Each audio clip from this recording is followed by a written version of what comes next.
Ito ang UNTV News Worldwide.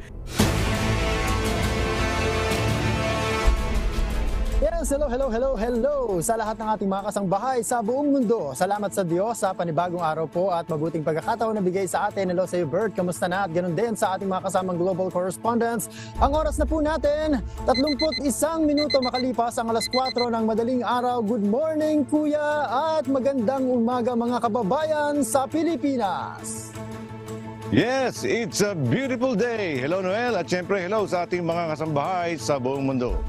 Tabal Kair, Guten Morgen, Buenos Dias, Ohayo gozaimasu, good morning, at magandang umaga din dito sa Middle East. Ngayon ay araw ng Huwebes, November 2, 2023. Mula sa Dubai, United Arab Emirates, ako si Bert Cerudo. Mula sa Edmonton, Alberta, Canada, ako si Noel Poliarco. Maghahatid sa inyo ng umaatikabong balita mula sa iba't ibang panig ng mundo. UNTV News Worldwide. Sa ating global headlines. Unang batch ng injured evacuees sa Gaza inililikas na. 22 Thai hostages pakakawalan kung ititigil ng Israel ang pag-atake ayon sa Hamas. UN officials na alarma sa pagtaas ng gang violence sa Haiti. Number ng immigrants sa Canada hindi babawasan. Social media platforms sa Vietnam imomonitor ng pamahalaan. Changi Airport Terminal 2 binuksang muli sa publiko.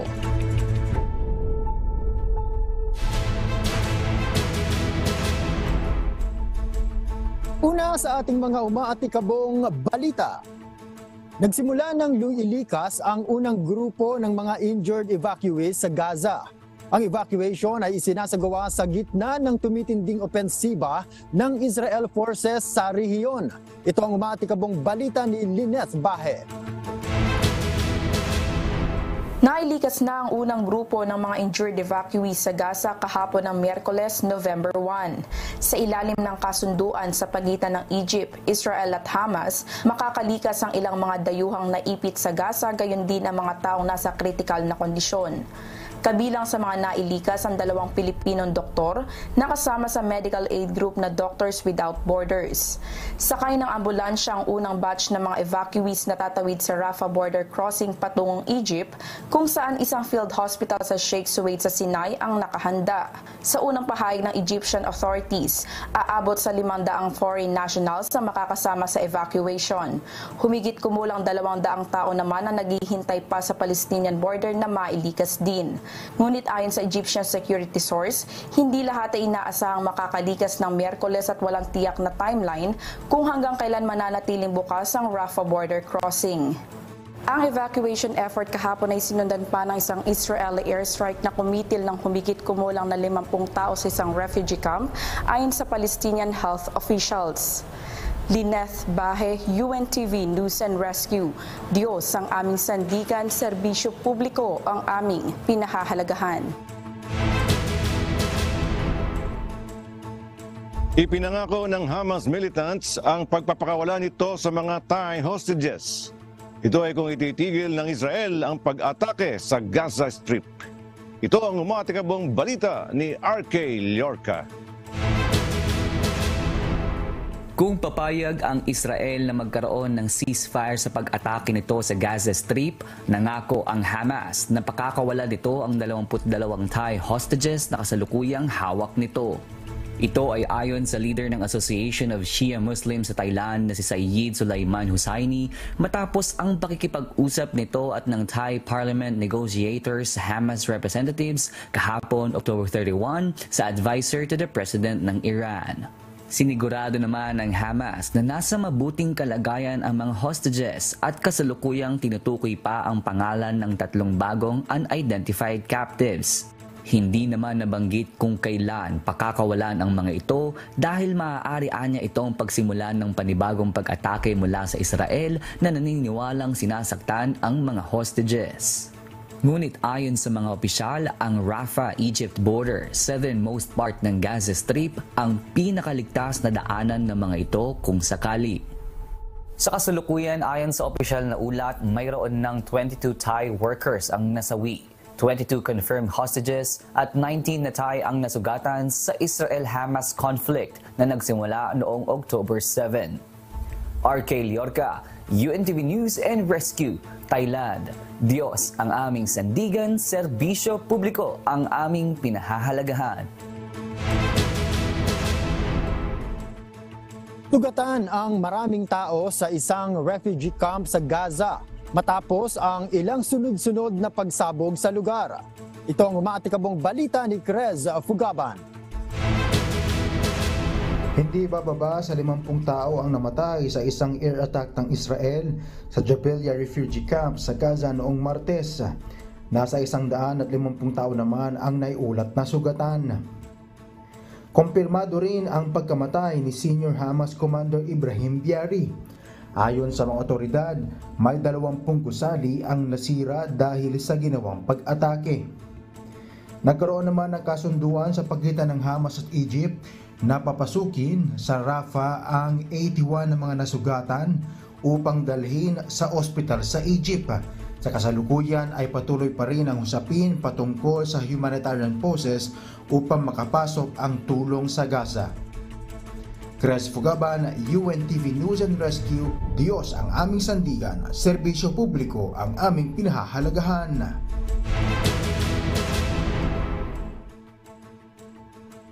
Nangangamba ang mga UN human rights officials dahil sa pagtaas ng gang violence sa Haiti. Partikular na sa kinabukasan ng mga batang naiipit sa gitna ng karahasan. Ito ang matikabong balita ni Daryl Angeles. Lumalala ang Haitian gang violence pagkatapos ng assassination ni President Jovenel Moïse noong July 2021. Ayon kay William O'Neill, United Nations human rights expert, nangangamba siya sa mabilis na paglaganap ng gang violence sa bansa. Dagdag pa niya, karamihan sa mga sumasali sa mga gang na ito ay mga kabataan, kaya naman nangangailangan na sila ay dumaan sa rehabilitasyon o reintegration programs. Mula July 1 hanggang September 30, may naitalang mahigit sa 1,230 killings at 701 kidnappings sa buong Haiti. Ayon sa United Nations, higit sa doble ang bilang na naiulat ngayong taon kumpara noong 2022. Samantala, dahil sa kakulangan sa tauhan at resources, nahihirapan ng National Police ng Haiti na labanan ng gangs. Kaya naman magbibigay sana ng tulong ang Kenya at magpapadala ng multinational armed force sa Haiti, subalit na binbin ang deployment dahil sa legal challenges. Sa kasalukuyan, mayroong estimated 200 gangs sa Haiti kung saan kontrolado ng mga ito ang 80% ng Port-au-Prince, ang capital city ng bansa. Daryl Angeles, UNTV News and Rescue. Diyos ang aming sandigan, serbisyo publiko ang aming pinahalagahan. Na naman tayo sa Canada. Hindi ba bawasan ang target na bilang ng immigrants sa Canada ayon kay Immigration Minister Mark Miller? Ito ay dahil kinakailangan pa rin aniyang punan ang kakulangan ng mga workers sa iba't ibang sektor. Ito ang umatikabong balita ni Erica Luzong. Nagdulot ng mabilis na pagtaas ng populasyon ng Canada ang pagdami ng immigrants. Ayon sa Environics Institute for Survey Research, marami na ang nagsasabing masyadong mataas na ang bilang ng immigrants at dapat nang ibaba ang target ng bansa para sa mga ito. Anilay nagdudulot ito ng problema tulad ng mahal na mga bahay, stress sa healthcare system at trapiko sa mga lungsod. Ngunit naninindigan si Immigration Minister Mark Miller na kailangan pa rin punan ang kakulangan sa mga trabahador lalo na sa mga mahahalagang sektor. Inaasahan namang ilalabas ngayong linggo ang mga bagong target ng immigration sa Canada. Noong nakaraang taon, itinaas ang target sa 500,000 hanggang sa taong 2025. Ito ay 85% increase mula 2015. Sinabi rin ni Miller na hindi sapat na dahilan ang mga problema ng bansa para ibaba ang numero nito para sa immigration. Dapat aniyang maging panawagan ito sa pamahalaan na ayusin ang mga problema sa housing at iba pang mga issue na kinakaharap ng bansa. Samantala, sinabi ni Prime Minister Justin Trudeau noong nakaraang linggo na tinitignan nila kung kailangan na bang limitahan ang bilang ng mga imigrante na pumapasok sa bansa gamit ang temporary visas. Ayon sa Statistics Canada, lumaki ng 46% ang bilang ng temporary visa holder sa Canada mula isang taon na ang nakalilipas. Ito ay dahil walang limitasyon o target ang pamahalaan sa pagbibigay ng temporary visas. Erica Luzong, UNTV News and Rescue. Diyos ang aming sandigan, serbisyo publiko ang aming pinahahalagahan. Hindi na magbibigay ng carbon tax exemption extension si Canadian Prime Minister Justin Trudeau para sa mga gumagamit ng heating oil sakaling matapos ang 3 taong tax exemption ng mga ito. Ilang opisyal naman ng gobyerno ang umalma sa desisyon ni Prime Minister Trudeau. Mula sa Calgary, Canada, may umatikabong balita si Melda Andrada live.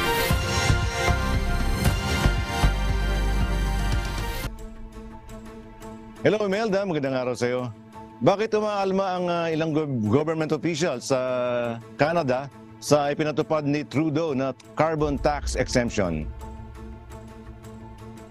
Magandang araw, Bert, at nananawagan si Saskatchewan Premier Scott Moe at Alberta Premier Danielle Smith kay Canadian Prime Minister Justin Trudeau na magkaroon din dapat anila ng tax exemption ang natural gas gaya ng ginawang exemption ni Trudeau sa heating oil. Ngunit hindi pabor si Prime Minister Justin Trudeau. Pahayag ng Prime Minister, ang carbon tax exemption sa heating oil ay paraan lamang upang magkaroon ng sapat na panahon ang mga Canadians na mag-switch sa ibang sources ng heat gaya ng electric heat pumps. Paliwanag pa ni Trudeau na mas mahal ang oil kaysa gas at propane at mas maraming mga low-income Canadians ang gumagamit nito. Dahil dito nagbitiw ng pahayag si Premier Moe na sakaling hindi palawakin ng Ottawa ang carbon tax exemption nito para sa ibang heating fuel ay mapipilitan itong huwag kolektahin ng SAS Energy Corporation ang carbon tax simula Enero ng 2024. Ang SAS Energy ay isang korporasyon na responsable sa pagdi-deliver ng natural gas sa Saskatchewan, Canada. Maging ang mga nasa oposisyon ay hindi pabor sa desisyon ng Liberal government dahil magreresulta lamang ito ng pagkababahagi ng bansa sa halip na pagbuklurin at tulungan ang mga mamamayan. Nais ng mga ito na pareho at maging patas ang gobyerno sa pagpapatupad ng carbon tax exemption at iwasan tumuon sa isang bahagi ng bansa. Samantala, ipinahayag rin ni Trudeau ang grant program ng pamahalaan na naglalayong matulungan ang mga mamamayan nito na mag-switch sa paggamit ng heat pump imbes na fuels. Kabilang sa grant program ang pagkakaloob ng pamahalaan ng heat pump ng libre sa mga low-income families. Bert? Yes, Imelda, no? Ilang porsyento ba ng mga bahay sa Canada ang gumagamit ng heating oil? Bert, ayon sa report ng Statistics Canada noong 2021, nationally nasa 3% ang gumagamit ng heating oil kung saan majority ay nasa Atlantic provinces. Bert? Alright, salamat Imelda Andrada mula sa Calgary, Canada. Tumaas ng mahigit sa 2% ang presyo ng langis sa merkado habang patuloy naman ang gyera at mga pambobomba sa Israel. Samantala patuloy naman ang development ng alternative energy resource sa Czech Republic. Ito ang umatikabong balita ni James Bontuyan. Bago pa man matapos ang pagpupulong ng US Central Bank ukol sa interest rate policy, ay tumaas na ang presyo ng langis. Nasa 0.8% o 66 cents sa $85.68 bawat bariles ang itinaas ng langis ng Brent crude. Samantalang 2.8% o $2.24 hanggang $83.26 bawat bariles ang itinaas ng crudo ng US West Texas Intermediate. Inaasahan naman ng financial market na mananatiling steady ang interest rate sa 5.25% to 5.50% na mapagkakasunduan sa pagkatapos ng 2 araw na policy meeting ng US Federal Reserve. Kalinsabay na pagtaas ng presyo ng langis sa merkado ay tumitindi pa rin ang giyera sa Middle East. Wala rin senyales ng pagkambala na supply ng langis sa rehiyon ayon sa mga eksperto. Nanawagan si Iran Supreme Leader Ayatollah Ali Khamenei sa mga Muslim states na itigil na ang pag-export ng langis at pagkain sa Israel upang mawakasan na ang patuloy na pagbobomba nito sa Gaza Strip.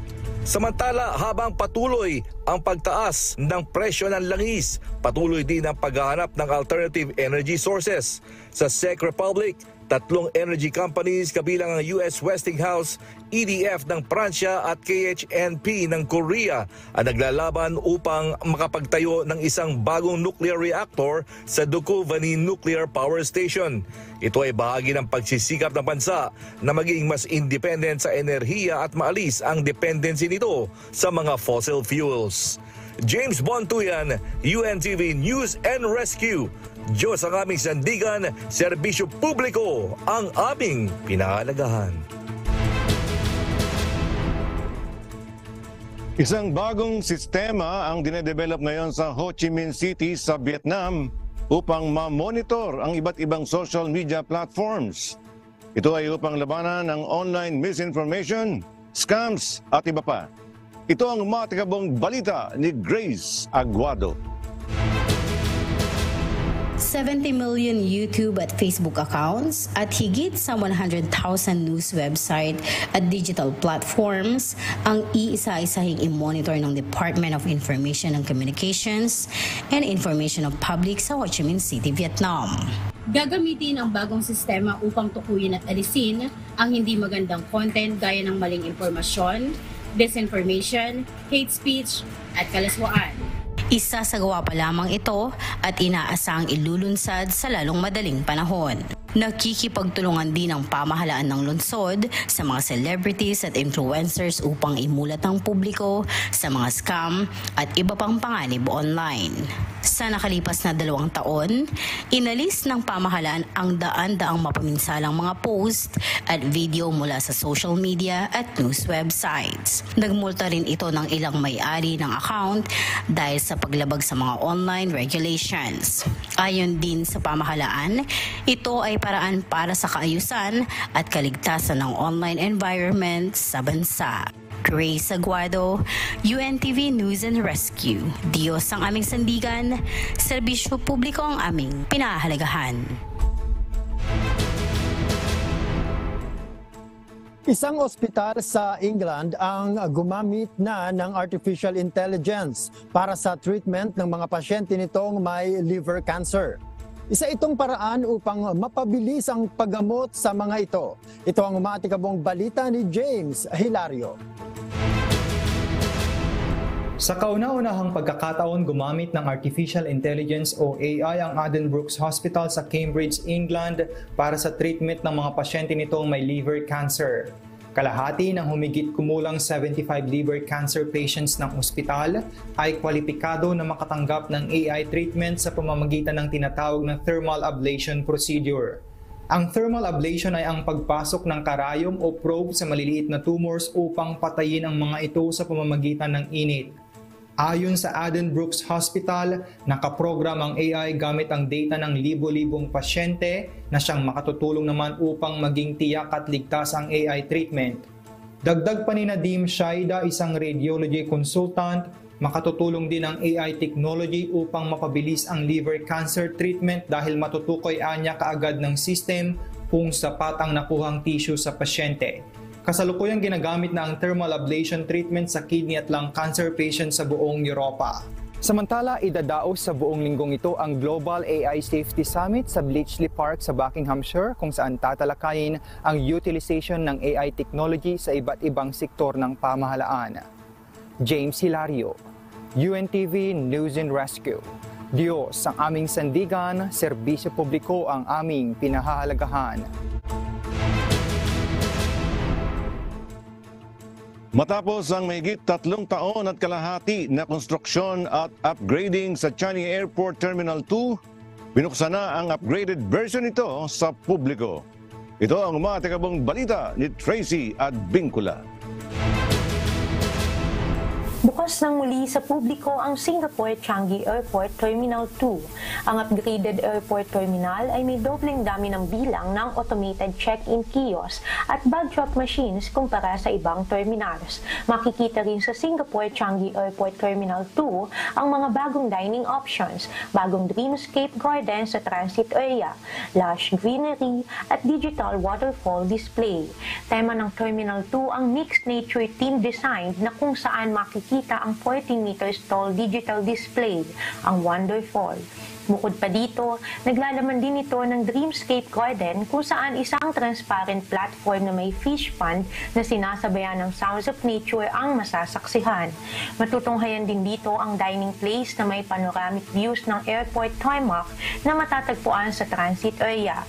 Mahigit 21,000 square meters ng building ang idinagdag sa upgraded terminal na ito at inaasahang mag-ooperate dito ang 16 na airlines na may connected flights sa 40 cities.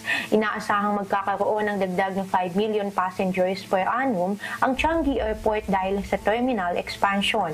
Ayon kay Senior Minister and Coordinating Minister for National Security, Teo Chee Hin, ang aviation ang naging key pillar ng ekonomiya ng Singapore. Aniya, inaasahan pa ang karagdagang 50 million passengers sa Changi's annual capacity pagdating ng 2030. Tracy Advincula, UNTV News and Rescue. Diyos ang aming sandigan, serbisyo publiko ang aming pinahahalagahan.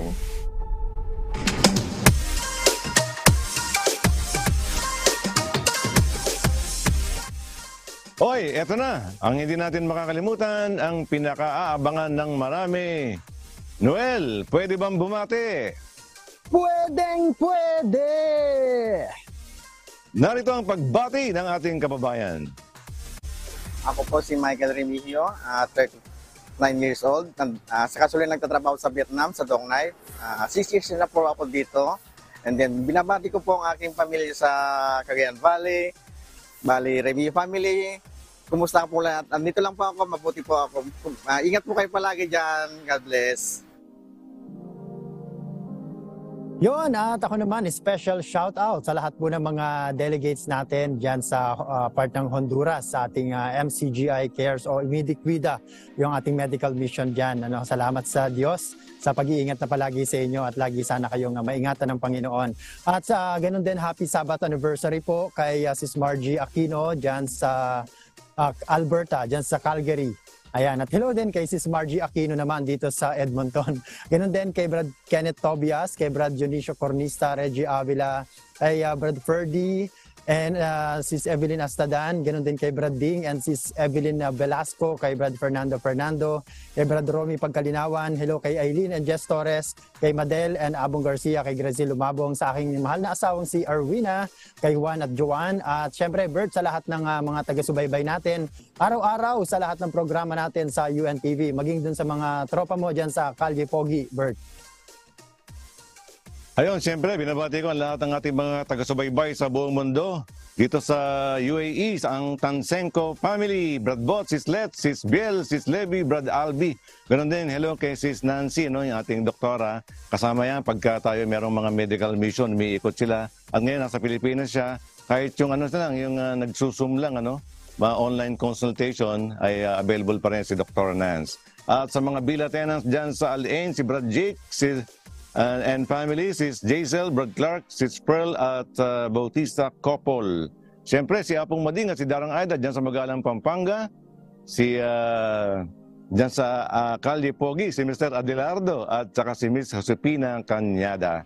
Binabati ko rin ng Group 4 dito sa Alcosais. Sis Ern, Sis Divine, Sis Weng, Sis Cheng, Sis Mai at saka si Sis Mugs. At siyempre, hello sa aking mahal na asawa kay Sis Tess at sa aking mga anak, Nico, Eileen, Sunshine, Andrew, at sa aking nanay dyan sa Pilipinas. Ingatan nawa po kayo palagi ng Panginoon at sa aking mga kapatid. Ayun, Noel. Ayun, Bert, kanina ang ganda nung pinakitang report tungkol dun sa airport dyan sa Singapore. Sana madaanan din natin, Pero kasi bukod dyan, madadaanan lang dahil ang talagang destinasyon natin Pilipinas, syempre. Kung loloobin ng Panginoon, makita natin si Amigo. Pero for now, lipad muna tayo ng Pilipinas. Nandiyan na si Amigo Sherwin. Hello sa iyo, Amigo. Good morning, good morning. Kamusta ba dyan? Ano ang ating mga abangang umahataw na mga balita ninyo? Yes, good morning, Noel at Bert. Yun nga ang malaking tanong, Noel. Kailan ba? Kasi si Tata Bert, nagkita na kami niyan sa K-Dirac last time na siya ay umuwi dito sa Pilipinas. So ikaw na lang at yung iba mga kasama natin ang hinihintay namin para magkita-kita naman tayo ng bukaan, Noel. Oo nga, wala pang plano ngayon, pero God willing, na mangyari yon. Babalitaan kita para magkita tayo dyan in person. Oo, total, sa Binyan ka lang naman bahagi pa rin ng Laguna at sa December, kung loloobin ng Panginoon, meron ulit tayong Grand Fiesta ng Diyos na napakasaya na ipinagdiriwang ng mga kapatid sa MCGI sa Apalit, Pampanga. Kaya sana loobin din. At dyan sa lugar nyo, Bert, mukhang okay lang yung panahon. Kila Noel, malamig. Dito sa atin, kahapon, yung pagbisita ng ating mga kababayan sa sementeryo, medyo maulan, partikular dito sa Laguna at sa ilang bahagi ng Metro Manila. Kaya yung mga tao doon medyo matumal o kakaunti, hindi gaya ng mga nakakaraan na Noel.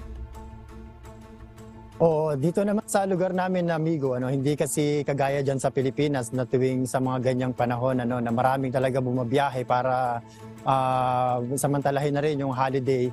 Dito sa Canada naman, particular dito sa lugar namin, hindi rin masyadong ino-observe kasi yan at wala tayong nababalitaan naman na mga sumasadya pa o nagtatravel pa sa mga iba't ibang lugar para lang dito sa mga ganitong season. Pero dito naman, Amigo, dahil palamig na nga ang panahon, ay tuloy pa rin ang paalala rin ng public health na kung maaari nga ay magpabakuna ng flu vaccine at ganun din kasabay na rin yun sa COVID-19 kasi nga marami pa rin talaga ang nagkakasakit at yun nga rin kahit sa mga ospital ay punuan pa rin ngayon at most cases nga na sinasabi nila pa rin talaga ngayon ay yung COVID-19, Amigo.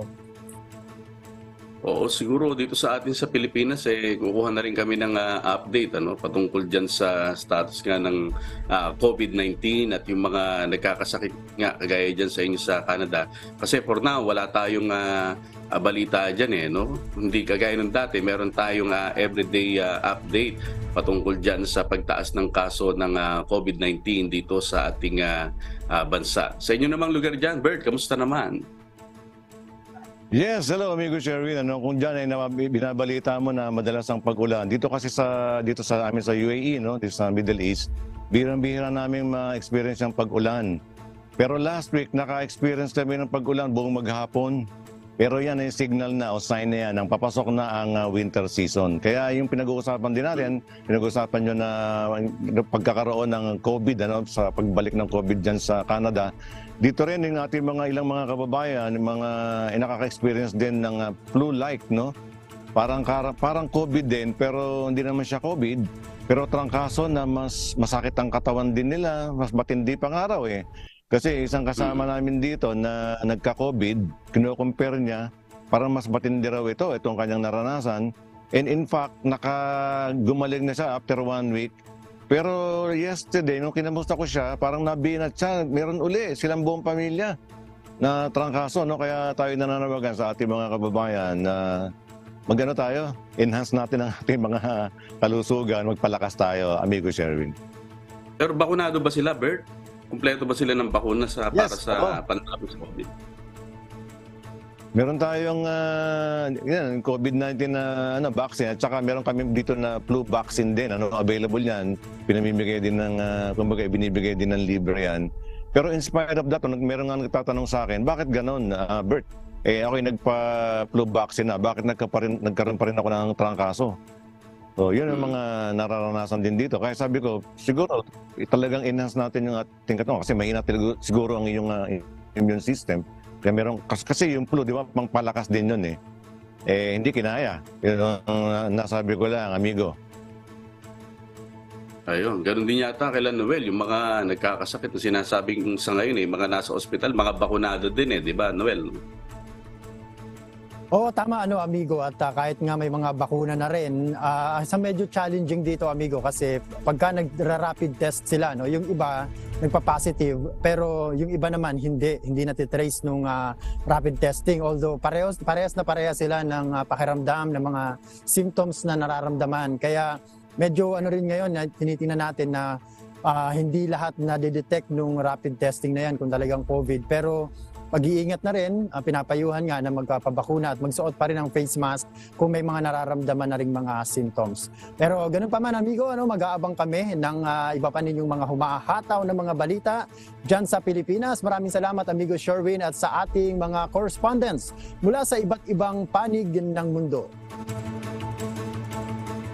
Mga kasambahay, kung meron kayong hindi napanood na balita o nais yung muling tunghayan ang UNTV News Worldwide, maaari niyo po itong balikan sa aming mga official social media account. I-like at i-follow lamang ang UNTV News and Rescue Facebook account at i-click ang subscribe button sa UNTV News and Rescue YouTube channel. Mapapanood niyo rin po rito ang iba pang news programs ng UNTV, pati na ang iba pang video ng nag-iisang public service channel.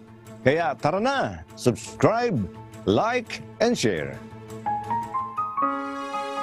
Narito naman po ang mga salita ng Diyos na maaari nating baunin sa pagpapatuloy ng araw na ito. Nasusulat sa Book of Proverbs, chapter 22, verse 8. He that soweth iniquity shall reap vanity, and the rod of his anger shall fail.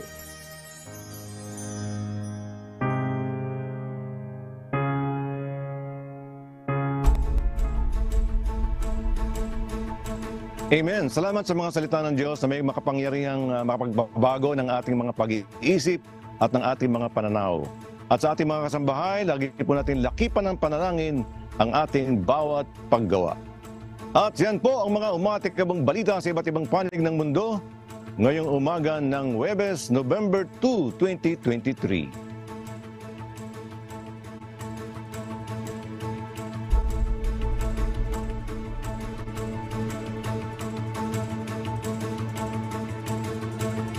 Susunod na ang programang Hataw Balita Pilipinas sa UNTV at sa UNTV Radyo La Verdad 1350. Mula rito sa Edmonton, Alberta, Canada, ako si Mula dito sa Dubai, United Arab Emirates. Go ahead, Bert. Mula dito sa Dubai, United Arab Emirates, ako si Bert Cerudo. At sa ngalan po ng lahat ng bumubuo ng UNTV News and Rescue at ng UNTV Radyo La Verdad 1350. Wala naman sa Edmonton, muli dito sa Alberta, ako si Noel Poliarco. Dito sa UNTV at sa UNTV Radyo La Verdad 1350. Diyos ang aming sandigan, serbisyo publiko ang aming pinahahalagahan. Milyong salamat po sa Diyos.